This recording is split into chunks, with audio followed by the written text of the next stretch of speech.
I do not like black ice in the car, but I love it in the craft room.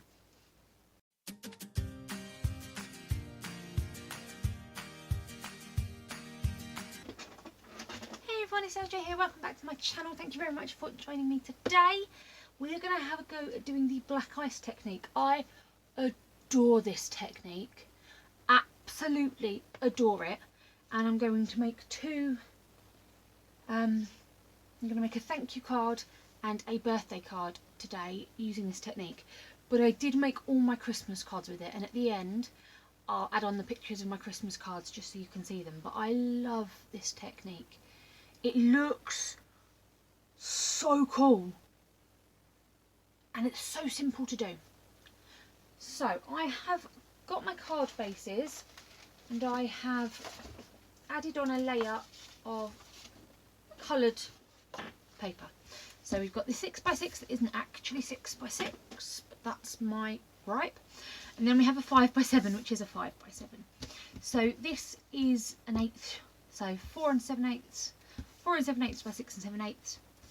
And then this is also an 1/8, just over an 1/8 smaller than the actual card, which is, I did work this out, this one is 5 13/16 across by 5 3/4 vertically, which is why I've got the arrow on, so I know which direction to go in just when I'm putting the card together. So I've done that, and we're going to work on the top layer of this. So I have cut some mirror card. This is going to be shiny because of the lights, I apologise. So I have a square of mirror card for the 6x6 card, and then for the 5x7 I have cut the silver into 2 pieces, so we're going to have an image and a sentiment panel. So you can do this with any sort of mirror card. You could do it with gold, you could do it with silver. I've got red, I've got green, I've got blue, I've got purple. Any sort of mirror card you could do this with. I might actually make a little tag out of another colour just to see how it looks. Let's do that. So you're going to get your nice piece of scrap paper underneath, and then you will need a small piece of paper as well that I've just ripped in half. We'll start with the large square. How am I going to do? Okay, so where's the top? The top is this way. So you're going to need a couple of things for this. You're going to start off with your archival black. You want a permanent ink. You could possibly use,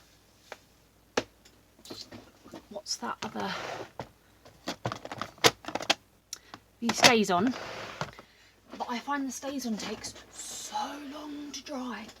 Apologise for my squeaky chair. The StazOn takes a long time to dry, so I'm going to use this, my Ranger, and I love this. So you're going to choose which is the top of your piece. So this is going to be the top. I'm going to get a bit of scrap paper, which I'm just going to hold down this silver piece. Okay. Then you're going to just literally rub your ink pad along this. So you're going to try and get a piece so it covers the top, and then just sort of drag it down so you get some streaks. Okay, and then you want to do the same coming back up, like so. Okay, then we're going to turn this round, do the same thing going the other way, on the other side of the paper. That's why I'm holding this down with this, so I don't get fingerprints all over it, so I don't get ink all over my fingers. Same thing, just dragging it down so we get some streaks. Same from the bottom, bring it up and you get some nice streaks. Okay, there's the first one. Let me do that to the other pieces.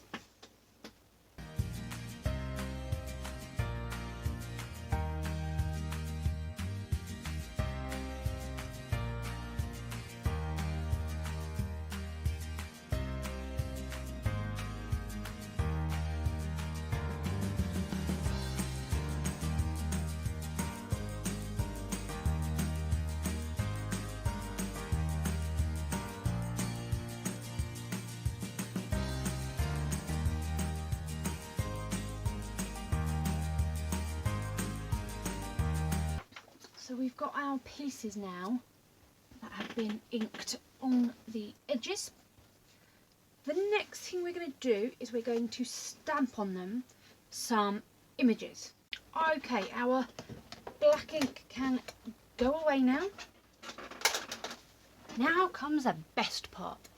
You are going to need your embossing. I use Versamark. You can use whatever embossing pad you like. You will need a pad though, not a pen. And then I also have clear embossing powder. You need clear powder, not white. Clear. Okay. So let's get everything ready. So we're going to do the same as we did last time. We are going to have a scrap piece of paper, and this time you're going to put very light pressure. We're not putting very much pressure down at all. We're just going to let this sort of, I'm just holding it in those, like in 2 fingers, so it's floppy. You know, I'm not squeezing it and holding it like I was with the archival to make sure you don't get big lines. This I'm just doing gentle, doing what have yous. Do not let it touch the paper, because you don't want straight, stark lines. So we're just going to hold this down, and then we're just going to go, take it down, take it back up, turn this,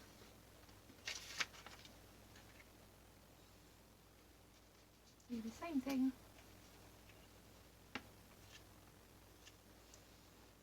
And then we're going to cover it in embossing powder, because you can't see anything right now. Even I can't, because the silver card is shiny.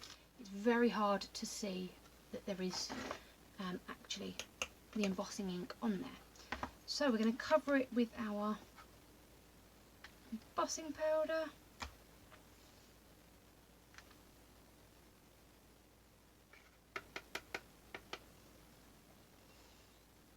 So we've got more on that side than on this side, but that's okay.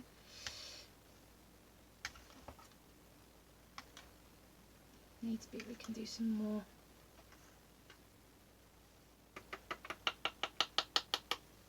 But I think actually that's a really nice effect. So that's that one. I'm going to do that to all of the rest, and then we will heat them.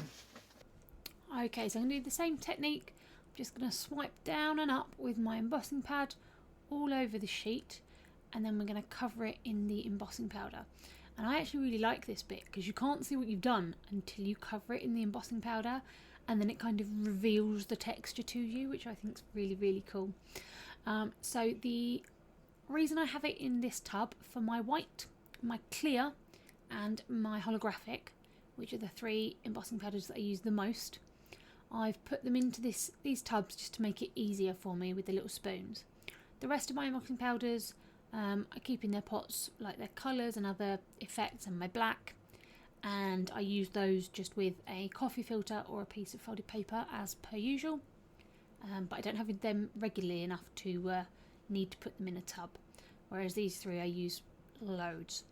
So once we've got them done, we're then going to emboss, and I don't know about you, but embossing is like voodoo magic to me.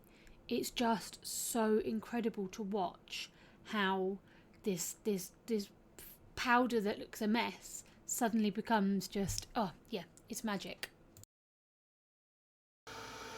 I love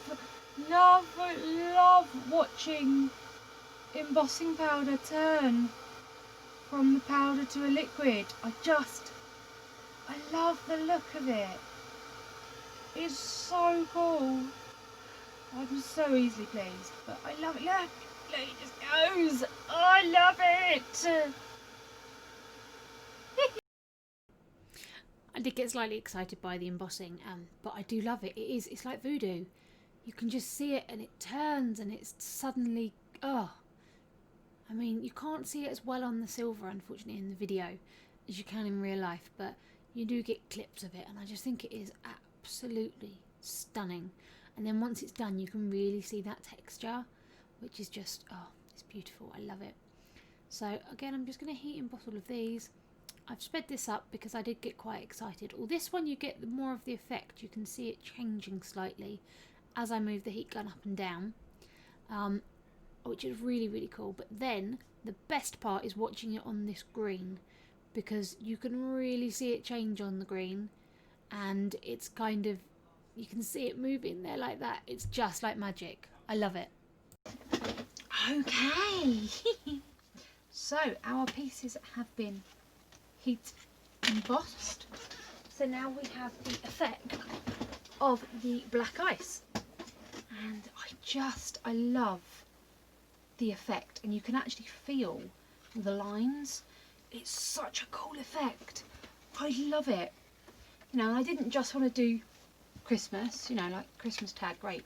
The green looks amazing. Oh, I want to try this with all the other colours now. And yeah, I love it. I absolutely love it. So I'm going to add these to the card bases, create a background for our tag, and I'll be back to you. Okie dokie guys, we are back to show our finished cards.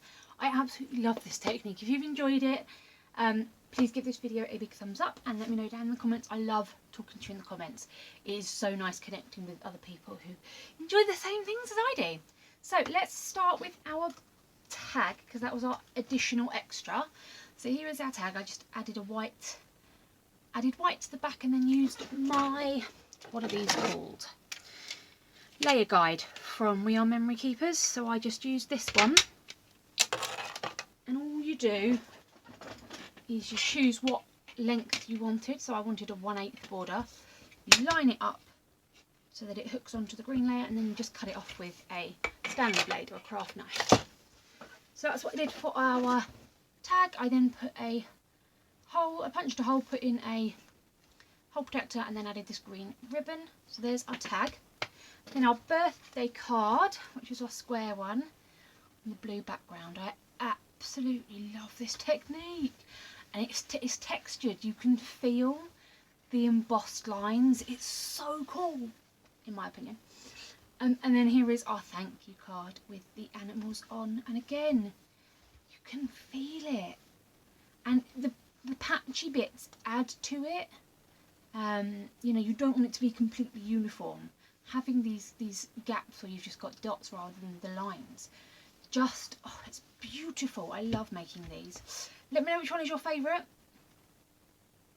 I'm torn between the red one and the extra tag. I really like it as a tag.